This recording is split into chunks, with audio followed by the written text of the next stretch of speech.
안녕하세요. 지난번 살펴보았던 요한복음 18장의 마지막 내용에서 빌라도가 나는 그에게서 아무 죄도 찾지 못한다 라고 대제사장들과 유대인들에게 말하며, 그래서 6월절이면 내가 너희에게 한 사람을 놓아주는 전례가 있으니 그러면 너희는 내가 유대인의 왕을 너희에게 놓아주기를 원하느냐? 라고 예수님에게서 아무런 죄도 찾지 못한 빌라도가 아마도 예수님을 풀어줄 의도로 이런 제안을 한 것으로 보이지만, 마가복음 15장 11절에 의하면 대제사장들이 무리를 충동하여 도리어 바라바를 놓아달라 하게 하니 라는 설명대로 대제사장을 비롯한 유대인들이 이 사람이 아니라 강도인 바라바라고 소리를 지르는 장면으로 요한복음 18장은 끝이 났었습니다. 계속 이어지는 오늘 살펴볼 요한복음 19장 1절부터 3절은 이에 빌라도가 예수를 데려다가 채찍질하고 군병들이 가시로 면류관을 엮어 그의 머리에 씌우고 자색옷을 입히고 앞에 와서 유대인의 왕이여 평안할지어다 라고 조롱하며 손바닥으로 때렸다 라고 말씀합니다. 그리고는 빌라도가 다시 관정 밖으로 나가서 대제사장과 유대인들에게 보라, 이 사람을 데리고 너희에게 나오나니 이는 내가 그에게서 아무 죄도 찾지 못한 것을 너희로 알게 하려 함이로다 라고 말하며 끌려 나오는 예수님을 보이며 보라, 이 사람이로다 라고 하자 대제사장들과 하속들이 예수님을 보고 소리를 지르는데 뭐라고 소리를 질렀다라고 6절에 말합니까? 십자가에 못 박게 하소서, 십자가에 못 박게 하소서 라고 소리쳤다는 것입니다. 그러자 빌라도가 너희가 친히 데려다가 십자가에 못 박으라, 나는 그에게서 죄를 찾지 못하노라 라고 말하자 유대인들이 우리에게 법이 있으니 그 법대로 하면 저가 당연히 죽을 것은 저가 자기를 하나님 아들이라 함이니이다 라고 말하자 빌라도가 더욱 두려워했고 다시 관정으로 들어가 예수님께 너는 어디로서냐? 라고, 즉 너는 어디로부터 온 것이냐? 라고 묻고, 그런 빌라도의 질문에 아무 대답도 안 하시자 빌라도가 나에게 말하지 아니하느냐? 라고 물으며 내가 너를 놓을 권세도 있고 십자가에 못 박을 권세도 있는 줄 알지 못하느냐? 라고 말하자 예수님께서 위에서 주지 아니하셨다면 나를 해할 권세가 없었으리니 그러므로 나를 너에게 넘겨준 자의 죄는 더 크니라 라고 말씀하시고, 빌라도는 예수님을 놓으려고 힘을 썼지만 유대인들이 소리를 지르며 이 사람을 놓으면 가이사의 충신이 아니니이다, 무릇 자기를 왕이라 하는 자는 가이사를 반역하는 것이라고, 즉 만약에 빌라도 당신이 이 예수를 풀어준다면 당신은 로마 황제의 충신이 아니다 라고, 자신을 왕이라고 하는 저 예수는 로마 황제를 반역한 것인데 그런 자를 빌라도 당신이 놓아준다면 빌라도 당신은 로마 황제의 충신이 아니다 라고 빌라도의 임명권자인 로마 황제까지 들먹거리며 빌라도를 강력하게 협박했고, 빌라도가 이 강력한 협박성의 발언을 듣고는 예수님을 끌고 나와 결심을 한 듯 박석이라고 부르는 판결하는 의자에 앉았다라고 13절까지 설명합니다. 이날은 6월절의 예비일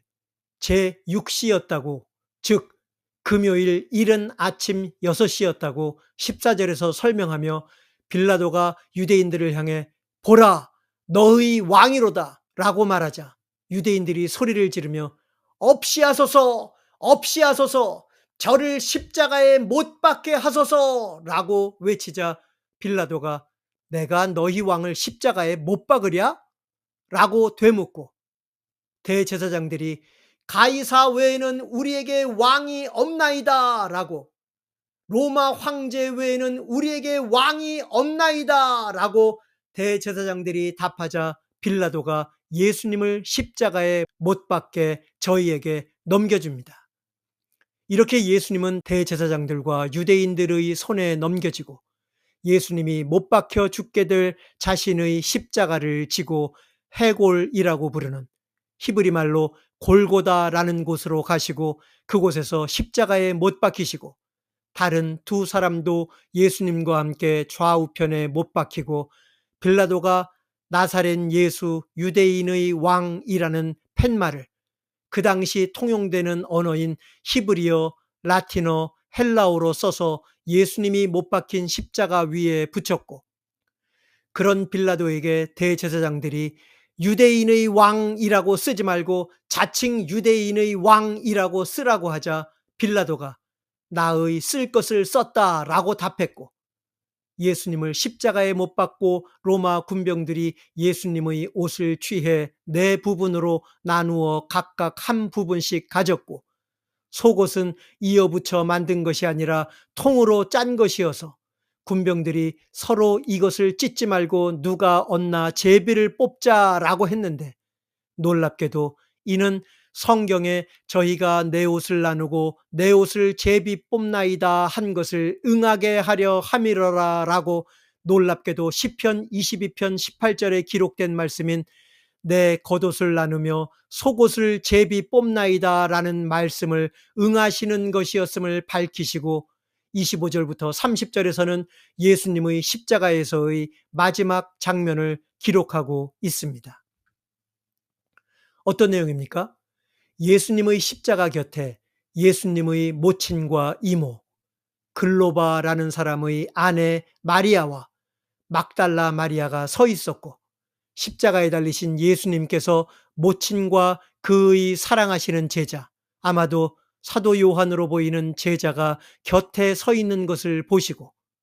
모친에게 여자여 보소서 아들이니이다 라고 말씀하시고 그 제자에게는 보라 내 어머니라 라고 말씀하셨고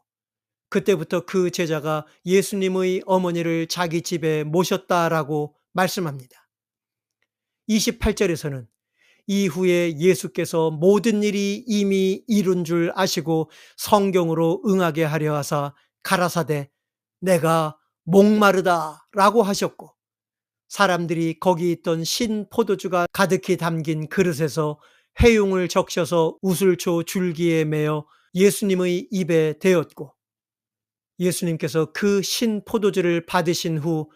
다 이루었다 라는 말씀을 하시고는 머리를 숙이시고 영원히 돌아가셨다라는 설명으로 예수님의 십자가에서의 마지막 장면이 끝이 납니다. 그리고 마지막 내용인 31절부터 42절에서는 예수님의 시신을 거두어 장사 지내는 장면이 등장합니다. 그 첫 내용인 31절은 14절과 같이 이날은 예비일이라 라고 시작하며 유대인들은 그 안식일이 큰 날이므로 그 안식일에 시체들을 십자가에 두지 아니하려 하여 빌라도에게 그들의 다리를 꺾어 시체를 치워달라라고 요구했다고 시작합니다. 참고로 누가복음 22장 1절을 보면 유월절이라 하는 무교절이 다가오매 라고 설명하는 내용에서 보듯이 예수님 당시에는 이 두 기간을 혼용해서 불렀던 것으로 보입니다. 그러나 엄밀히 구분해서 보면 하루 동안만 지키는 유월절과 그 바로 다음 날부터 지켜야 하는 7일 동안의 무교절 절기에서 무교절의 첫째 날과 마지막 날인 7번째 날에 성회로 모이도록 구약 성경에 명하고 있기 때문에 이 모든 것과 다른 복음서에서의 내용을 종합해 보면 예수님께서는 금요일 오전 9시에 십자가에 달리셔서 6시간 후인 오후 3시에 숨을 거두셨고 유대인들의 시간 계산법에 의해서 안식일이 시작되는 시간인 금요일 오후 6시까지는 그러니까 아직 예비일의 시간이 아직 3시간 남아 있었고 그러나 이번 안식일은 무교절 첫날 지켜야 하는 성회로 모여야 하는 큰 날이 겹치는 안식일이었기 때문에 그래서 이제 3시간만 지나면 그 큰 날인 안식일이 시작되기 때문에 이렇게 빌라도를 몰아붙여서 예수님을 십자가의 죽음으로 몰아간 대제사장을 비롯한 유대인들은 이제 3시간 안에 십자가에 달린 시체들을 반드시 거두어 내려야 했던 것이었습니다. 그래서 질문이 생깁니다. 왜 반드시 꼭 그렇게 해야만 했을까요? 라는 질문입니다. 그 답은 신명기 21장 22절 23절에 있습니다. 그 말씀에 의하면 반드시 해가 지기 전에 나무에 달려 죽은 자들의 시체를 거두어 그날 장사를 치러야만 했기 때문이었습니다. 신명기 21장 22절 23절에서 말씀하시는 하나님의 이런 말씀 때문이었습니다. 사람이 만일 죽을 죄를 범함으로 네가 그를 죽여 나무 위에 달거든 그 시체를 나무 위에 밤새도록 두지 말고 당일에 장사하여 네 하나님 여호와께서 내게 기업으로 주시는 땅을 더럽히지 말라. 나무에 달린 자는 하나님께 저주를 받았음이니라 라고. 그러므로 하나님께서 주신 땅을 더럽히지 않기 위해서는 반드시 해가 지기 전에, 그러니까 남은 3시간 안에 나무에 달려 하나님께 저주받아 죽은 시체를 거두어 장사를 치러야만 했던 것이었습니다. 그래서 빌라도에게 요구했고, 그래서 로마 군병들이 아마도 아직 숨이 붙어 있던 2사람의 다리를 꺾었고, 예수님은 이미 죽어 있던 것을 보고 다리를 꺾지 않았고, 그중 한 군인이 아마 혹시라도 그래도 예수님의 죽은 것을 확실히 하기 위해 창으로 예수님의 옆구리를 찌르고 바로 피와 물이 나왔다라고 말씀하고는 이어지는 35절에서는 이를 본 자가 증거하였으니 그 증거가 참이라. 저가 자기의 말하는 것이 참인 줄 알고 너희로 믿게 하려 함이니라 라고. 이를 본 자가 증거했다라는 이 말은 아마도 34절까지의 그 장면을 직접 본 자, 이를 본 자라는 이 말이 헬라어 원문에는 남성으로 표시되어 있기 때문에 그 장면을 직접 본 남자, 아마도 이를 본 자는 사도 요한으로 보이는 제자 자신을 가리키는 것으로 보입니다.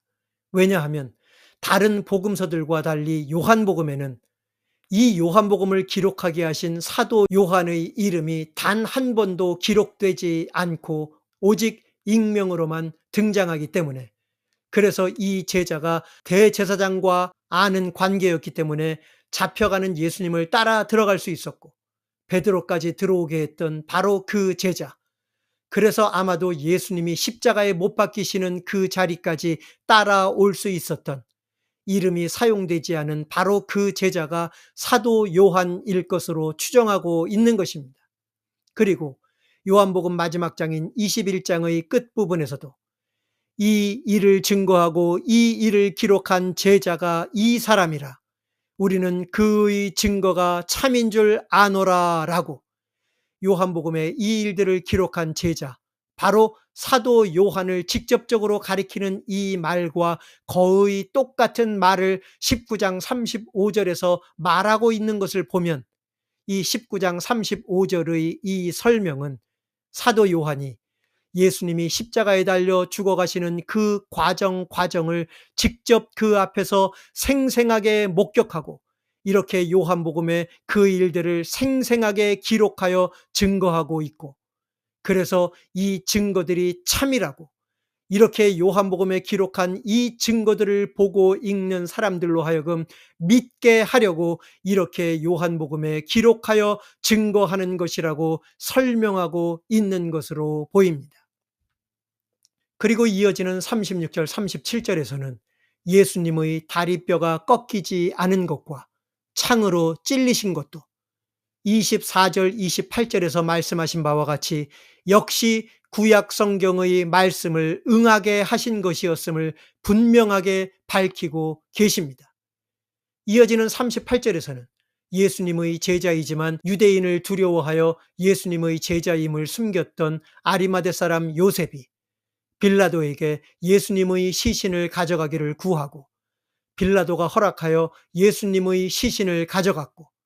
요한복음 3장에 등장했던 니고데모가 모략, 침향 섞은 것을 100근쯤 약 100파운드를 가지고 와서 유대인의 장례법을 따라 그 향품과 함께 세마포로 싸서 예수님이 십자가에 달리신 곳에 동산이 있는데 그 안에 사람을 장사한 적이 없는 새 무덤에 예수님의 시신을 두었다라는 설명으로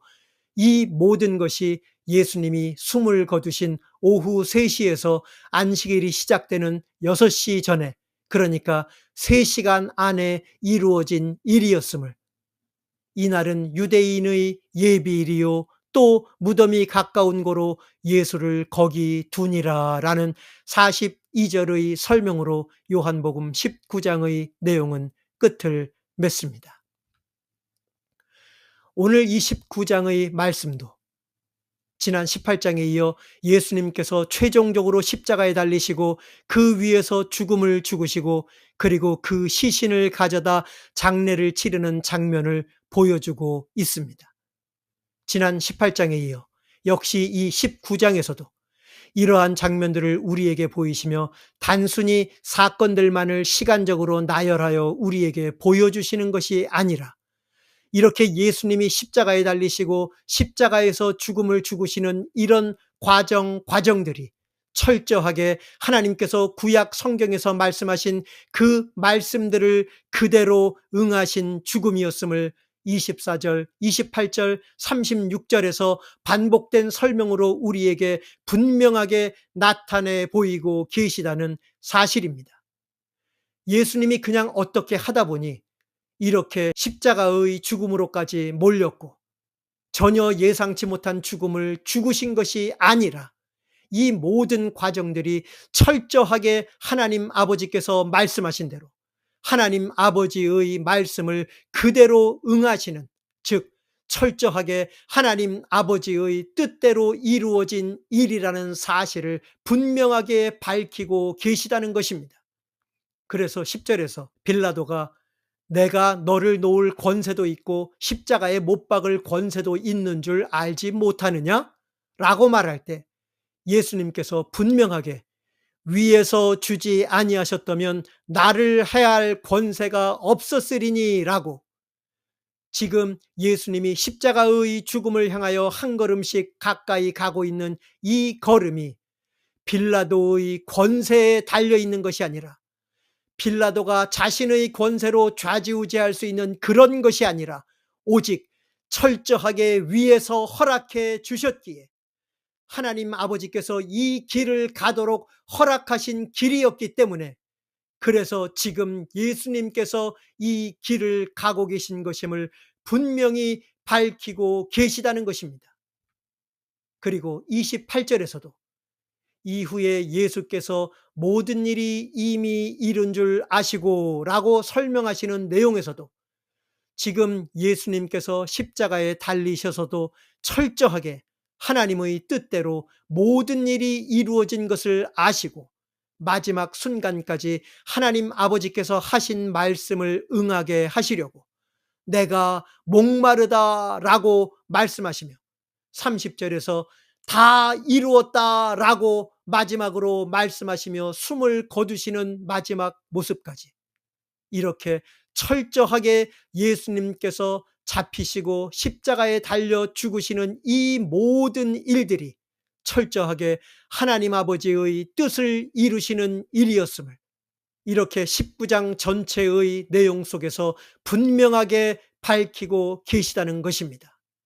그리고 예수님께서 사역의 초기인 요한복음 3장에서 니고데모에게 하신 3장 14절의 말씀에서 요한복음 6장에서 오병이어의 표적으로 인해 벌어진 말씀 속에서도 10장에서 선한 목자의 비유를 말씀하시며 12장에서 한 알의 밀알에 대한 말씀을 하시며 13장에서 제자들의 발을 씻기시며 계속해서 나타내 보이시며 알리신 말씀이었다는 사실입니다. 바로 이렇게 예수님께서 이미 나타내 보이고 말씀하신 대로 하나님의 아들이 분명하신 구약 성경에 약속된 그 메시아이신 다니엘서 7장에 예언된 바로 그 인자이신 예수님을 하나님께서 예수님으로 하여금 수많은 표적들을 행하게 하시며 이 예수가 정말로 내가 보낸 진짜 내 아들이다 라고 3년여 동안을 직접 증거하셨고, 예수님께서 3년여 동안의 말씀을 통하여 하나님 아버지께서 나를 보내셨다라는 분명한 사실을 외치고 알리셨던, 바로 그 하나님이 보내신 하나님의 아들이 분명하신 예수님께서 드디어 그 때가 되어 하나님 아버지께 저주받아 죽는 죽음을 이렇게 나무에 달려 죽으심으로 하나님 아버지의 뜻을 철저하게 다 이루신 것이었다는 이 사실을 역시 이 19장을 통해서도 우리에게 분명하게 나타내 보이고 계시다는 것입니다. 빌라도의 법정에서조차도 아무 죄가 없다고 판결을 받으신, 이렇게 아무 죄 없으신 하나님의 아들이신 예수님이 이렇게 나무에 달려 하나님께 저주받아 죽는 죽음을 반드시 죽으셔야만, 반드시 그런 죽음을 죽으셔야만, 그래야만 베드로와 같은 제자도 비로소 예수님과 상관 있는 자가 될 수 있었고, 그런 죽음을 반드시 죽으셔야만 이 제자들이 지금 당장은 아버지께로 올 수 없지만 후에 아버지께로 올 수 있는 그 유일한 길이 되어 주실 수가 있었고, 그런 죽음을 반드시 죽으셔야만 비로소 유대인뿐 아니라 이방인들까지도 예수님이라는 문을 통해 자신들의 죄로 인한 심판에서 벗어나 영생을 얻을 수 있게 하실 수 있었기 때문에, 바로 이것이 당신의 아들을 육신을 입고 이 땅에 보내신 하나님 아버지의 뜻이었기에, 예수님을 이 땅에 보내신 하나님 아버지의 그 뜻을 이루시기 위해 철저하게 마지막 십자가에서 숨을 거두시는 그 순간까지도 아버지의 뜻대로 모든 일이 다 이룬 것을 아시고 그 아버지의 뜻을 다 이루었다라는 마지막 말씀을 하시고 숨을 거두실 정도로